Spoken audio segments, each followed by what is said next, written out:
then it'll fall to the mayor in order to make sure that such a court can occur. If the person's no longer available, well, there'd be not much you can make them do. The worst thing that anyone can do here is not play Minecraft because they're afraid of a court day. Now, if the person is deemed innocent, then the person who brought up the grievance to court, alright, so the jury there will vote if they believe the person who brought up the grievance should pay a fine. And if the jury agrees that they should, the fine will be in the amount of 2 clocks, or 8 gold.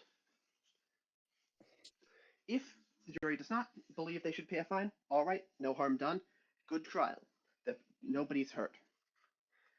If the accused is deemed guilty, the prosecution declares a punishment that they believe is correct, and then it becomes the guilty party's job to propose a punishment that they believe is just, whether that be more or less extreme than the prosecution's.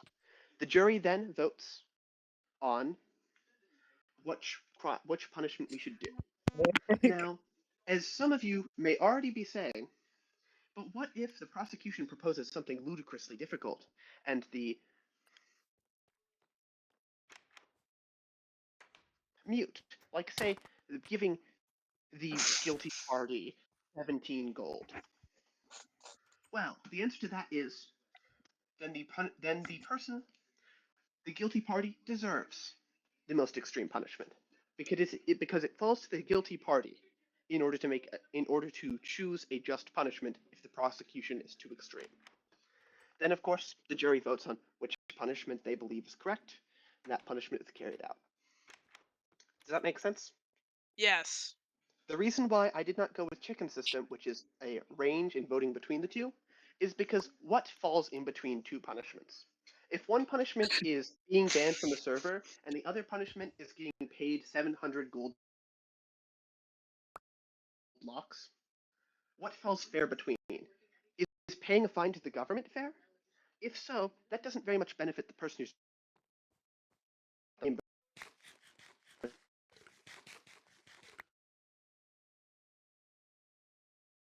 taught to. As for my second policy, I plan to enshrine property rights, making it so once someone has built on a property, that becomes their property permanently. Now, I understand Chicken wants to make some modifications. Should he win the next election, he'll be able to do so, theoretically. But for the terms of my presidency, theoretically, I wish to enshrine these rights such that once a build is constructed, it is that person's property forever, lest they, for example, do some sort of crime and say the punishment is like forking over the property because they blew up someone else's house or something like that. Like, within the limits of judicial law.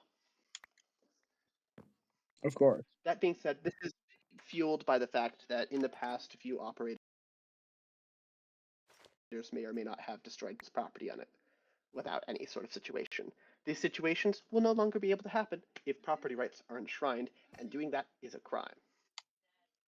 And with that, I will sit down and thank you for electing me your mayor. Why are there things in my Guys, wait, hold up. We dropped you a lot of loot during the speech. Wait, where's the clap sound effect? Am I just to take these? Actually, can I have my diamonds back? That was probably not a smart move on my part. Gladly. I don't need your diamonds. Okay. Dang, okay.